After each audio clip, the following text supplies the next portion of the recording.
او نن سبا ډیر زیات مسلمانان ورونه او خويندې د حاجاتو لپاره دعاګانې غواړي، وظایف غواړي. د یو مسلمان یو حاجت وي، د بل مسلمان بل حاجت وي، د یوې خور یو ارمان وي، د بل خور بل ارمان وي. نو د هغوی ټولو دپاره زه یو مجرب قرآني علاج ښایم چې د هر مسلمان هر جایز حاجت وي، هر جایز ارمان وي، هر جایز مراد وي، هغه دا وظیفه جاری وساتي. الله رب العالمین به هغه حاجت هغه ارمان ورته پوره کړي.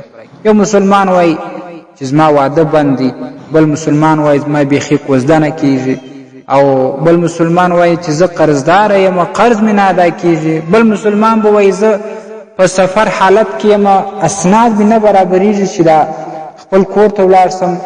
نو دا شان بعضې نور حاجتونه د مسلمانانو ورونو او خویندو وي.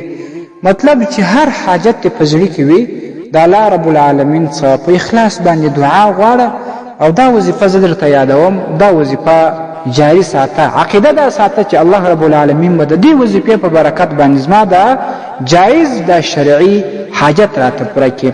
علما کرامو لیکلي دي چې د قرآن کریم د سورة نمل د 2 آیت اَمَّن یجیب المضطر اذا دعاه ویکشف السوء، دغه آیت چې 40 ورځې تقریبا یا که تر دې زیات وویل سي خو ډېره ښه ده چې د ماخوستن د لمانځه وروسته یې سل واره وایي، او په سر و پای کې یې 7 واره یا هم 11 واره درود ابراهیم وایي.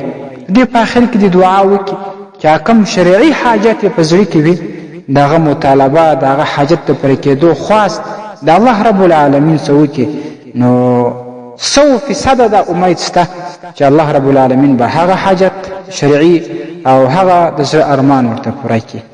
ستاسې د اسلامي پوښتنو جوابونکی مفتی حکیم الله صابر الحنفي صاحب.